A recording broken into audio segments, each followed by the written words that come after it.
Hey, what's up, Merlings? I've got a little video here of a time-lapse photo of me making one of the recent tops I was showing off to you guys. So a couple of the fins on this top were made by this technique where you use a solid block of rubber to cast a 3D object, like a complicated 3D object.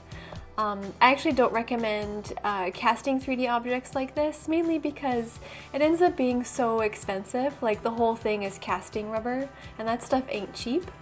If I were to do this again, I would put like a really thin layer of rubber onto my 3D model, and then I would cover it in a hard shell of something in a two-part shell mold.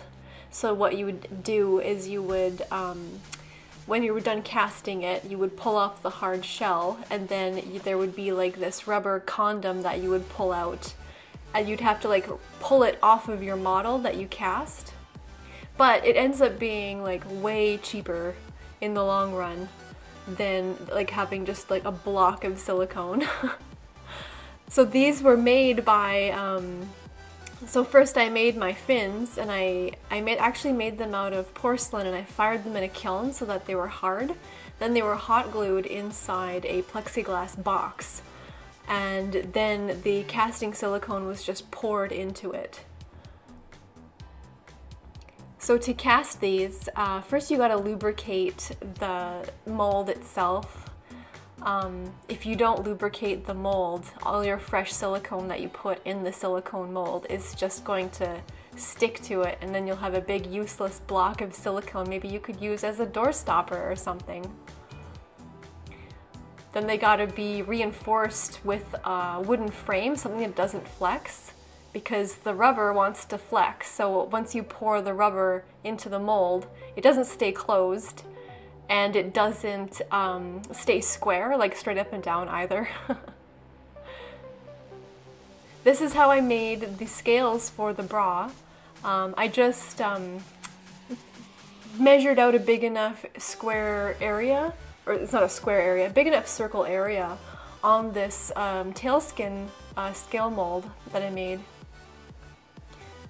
And I just filled up the little area that was blocked out with clay, oil-based clay that was heated up so that it wouldn't hurt the mold when it was being pressed on there. You gotta fill in all the little tiny areas, and you gotta use up all your silicone. Don't waste any of it.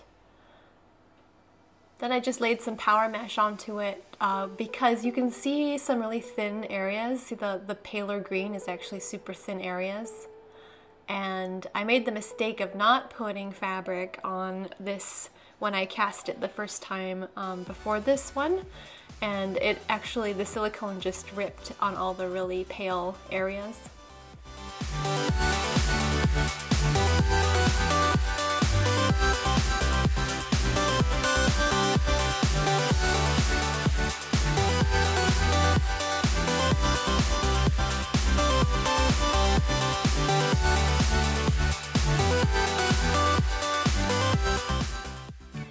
So now here it's cured, and we're gonna remove it now. So it all comes off in one beautiful piece because the power mesh is there giving it strength, so you can pull it off the mold. I could lubricate the mold so that the silicone pulled out easier. However, then I would need to clean the silicone with acetone, which is what I have to do to all of these guys. These all need to be cleaned with acetone because the lubricant I use in that silicone mold, it inhibits any paint from bonding to that fin. So once all of these were trimmed up, they were then cleaned in an acetone bath. So these rubber molds are pretty awesome. I know I complained about how much they cost to make, but so far they haven't lost any of their detail. I've cast them all multiple times, and every time I cast them I get a perfect rendering of the original. The mold itself isn't like breaking down, it's not losing its detail over time. It's actually, they're lasting a really long time and they're doing really well. Painting these fins was really fun. Used about 7 different colors all pearly tones, sparkly and pearly. You can get really nice fine lines and details with that little airbrush gun. So the mold that I'm painting on is 2 styrofoam balls.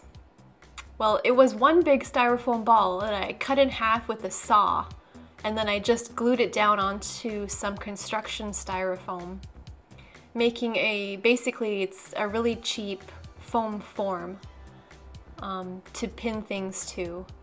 And the system is working really well. I've got a lot of good feedback from my clients that they end up fitting really well and they're really comfortable. And because I'm forming silicone over something round, I don't have to make the silicone very thick.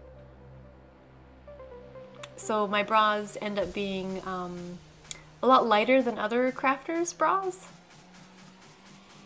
Still pretty heavy though when you consider, like if you compare it to like a fabric and sequin bra.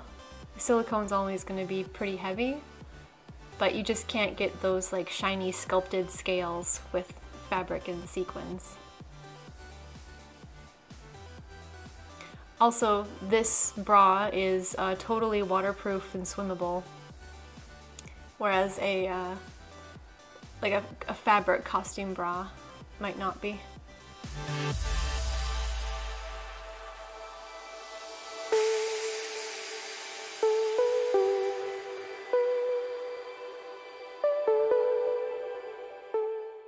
So I'm wiping these fins with 2 different chemicals before I apply them. First with naphtha and then with Inhibit X. Inhibit X helps bond fresh silicone to old silicone. And silicone is considered old when it's only 3 days old. After 3 days, it won't bond as well to new silicone. Although I have gotten away with it in the past before, it helps create a stronger bond if you wipe it with Inhibit X first. And make sure they're totally clean. Any residual oils.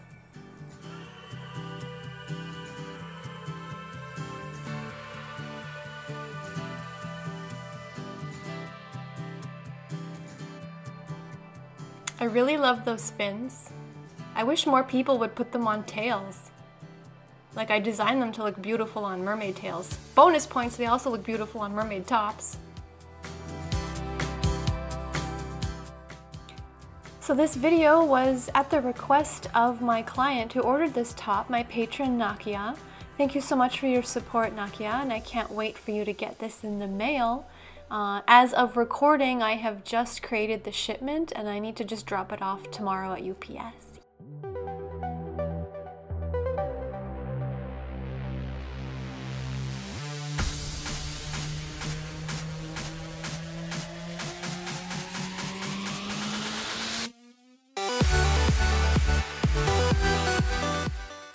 Alright, there she is, she's done. We got some crystals, and the crystals are painted in a chameleon color shift pigment too. So they shift from red to green. There she is, all painted, glued, and trimmed up. I also put like a glossy overcoat with a beautiful chameleon flake of glitter in it. Thanks for watching, Merlings, and I'll see you in the next one. Bye!